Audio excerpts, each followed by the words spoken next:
Shalom Aleichem, irmãos. Na verdade, não vou nem usar a Bíblia, não, porque o que eu quero pregar, todo mundo já conhece. O que eu quero falar é a respeito dos mandamentos.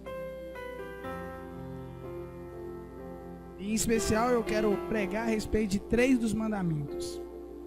A idolatria, que talvez seja o maior pecado que a gente comete contra o Criador. O tomar o seu nome em vão, ou até mesmo profanar o seu nome. E também eu quero falar a respeito de amar o Criador.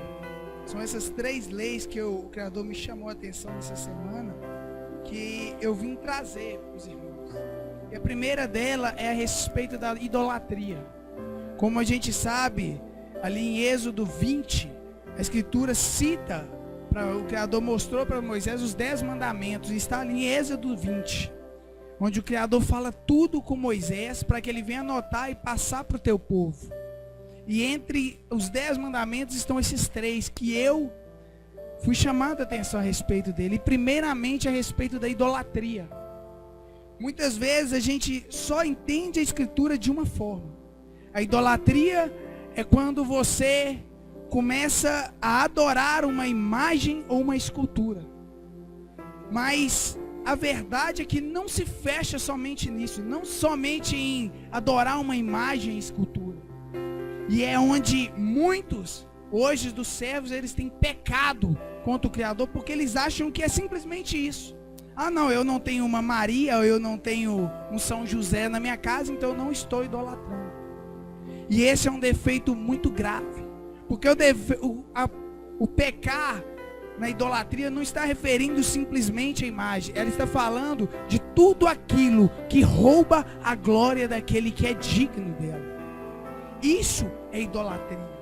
Tudo aquilo na sua vida que está tirando a sua atenção de adorar o Criador como ele deve ser adorado. Tudo aquilo que recebe uma preferência, tudo aquilo que recebe uma prioridade na sua vida, que não é o Criador, isso se chama idolatrar. E muitas vezes a gente idolatra com sonhos. Muitas vezes a gente idolatra com desejos. Muitas vezes a gente idolatra até mesmo com carro, com trabalho, com relacionamento. Tem pessoas que o carro é mais importante que o Criador. Irmãos, isso não é tão difícil de você descobrir em você. É simplesmente você pode fazer um teste. Você quer fazer um exemplo? Presta atenção pelo que você tem orado. Você vai analisar o que você tem orado esse mês inteiro. O que você tem mais orado? Pela presença do Criador, pedindo Ele para te aproximar dEle? Ou porque você quer um carro? Ou porque você quer um casamento? Ou porque você quer um avião? Você quer uma casa? Você quer um emprego melhor?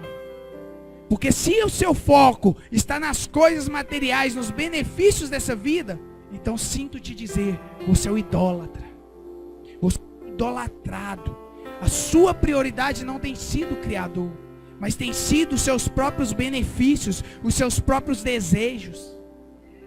E muitas vezes a gente quer questionar e falar da igreja católica. Não, eles são idólatras. Mas a gente não olha para o nosso interior e vê o quão grande é o nosso pecado contra ele. Outra passagem que me chamou muita atenção é o tomar o nome do Criador em vão, ou profanar o seu nome. Muitas vezes a gente acha que falar em vão o nome do Criador não é tão grave. Quando a gente ainda usar os termos Deus, os termos Jesus, a gente profanava o nome dele de forma sem igual.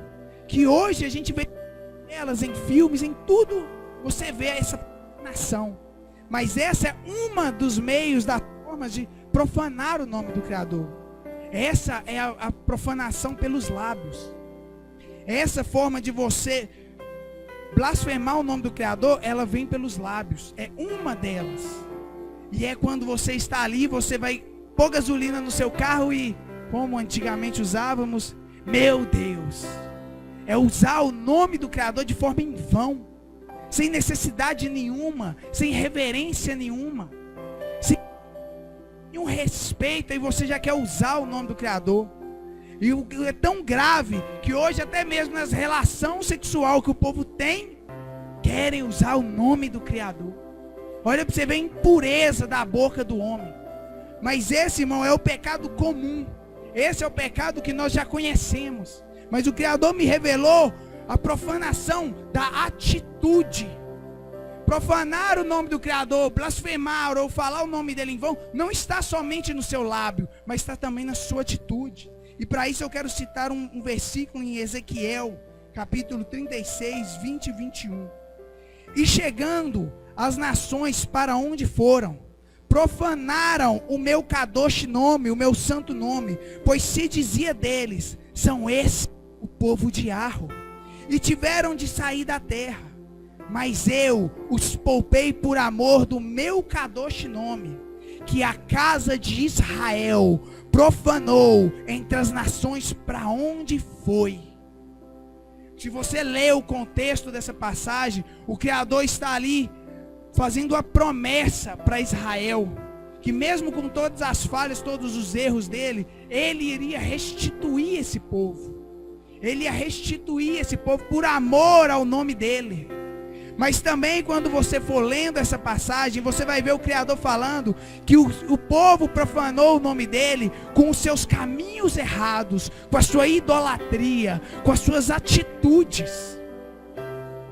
Irmãos, o que o servo ele tem que entender hoje em dia é que quando você recebe e quando você aceita Yahushua HaMashiach, quando você se batiza ali, é a mesma coisa de hoje você viver com a placa na mão escrita: eu sirvo a Yahu Todo-Poderoso.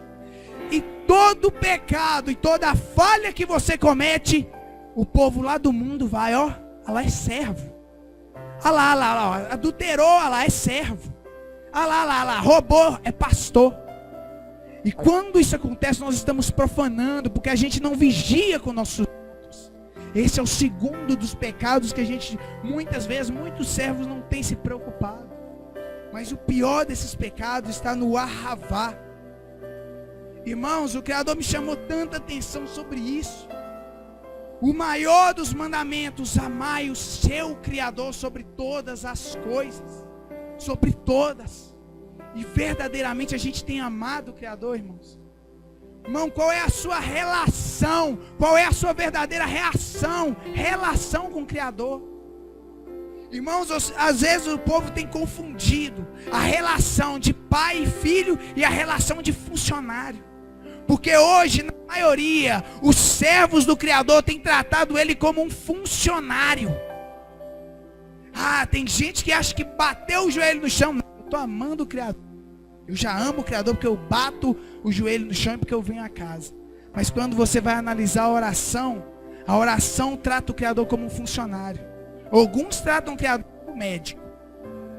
Me cura. Cura ali. Cura isso. Cura aquilo. Tudo é cura. O Criador para ele virou um médico. O Criador muitas vezes foi um gerente de banco. É só um funcionário. É só um funcionário. Pai, eu estou com dificuldade financeira, manda dinheiro aí. Irmãos, a gente tem achado que o Criador tem a função de cupido. Pai, eu preciso casar. Eu tenho que casar. Eu preciso. É necessidade. Para eu crescer na obra eu tenho que casar.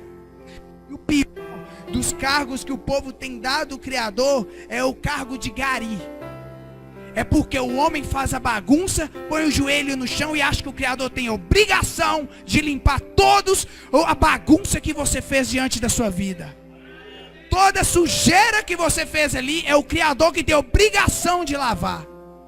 Irmãos, o que o Criador que ele quer, quando ele fala de Ahavá, ele não quer ser tratado como um funcionário. Ele quer ser tratado como pai. Ele quer, irmão, é um amigo. Ele quer uma companhia. Sim, é Ele que vai te abençoar com a cura. É Ele que vai te abençoar financeiramente. Tudo é isso, é Ele que vai fazer. Mas Ele quer, irmãos, é um filho. Ele quer alguém que ore ali e reconheça a grandeza dEle. Ele quer alguém ali que saiba valorizar. Alguém que quando põe o joelho no chão, não está se preocupando só com o seu benefício, mas está se preocupando: Pai, como eu posso te agradar hoje? Pai, hoje eu levantei, me fala como eu te agrado hoje. O que tu queres que eu faça para ti hoje? O que eu preciso fazer para que os teus olhos se alegrem? Isso é filho. Isso é oração de filho. Não de um empregado, não de funcionário. Isso é oração de filho. Porque é assim que nós somos com nossos pais. Às vezes a relação entre um pai e um filho é difícil demais. Mas deixa pôr a mão no pai ou na mãe para você ver. O filho fica o bicho. Deixa o pai estar entristecido para ver. Essa, irmãos, é a relação que a gente tem que ter com ele. É isso que ele quer da gente. Ele quer homens e mulheres que sejam íntimos. Homens e mulheres que sejam íntimos. Onde está a nossa intimidade? Será que o Criador só serve para nós quando a gente precisa dele? Será realmente que ele não precisa de nós? Irmãos, que a gente venha trabalhar isso no nosso interior. Que a gente venha mudar. Que a gente venha ser mais íntimo, mais obediente, mais servo diante dele. Porque só ele, irmãos, tem a vitória na mão. Que o Criador seja exaltado.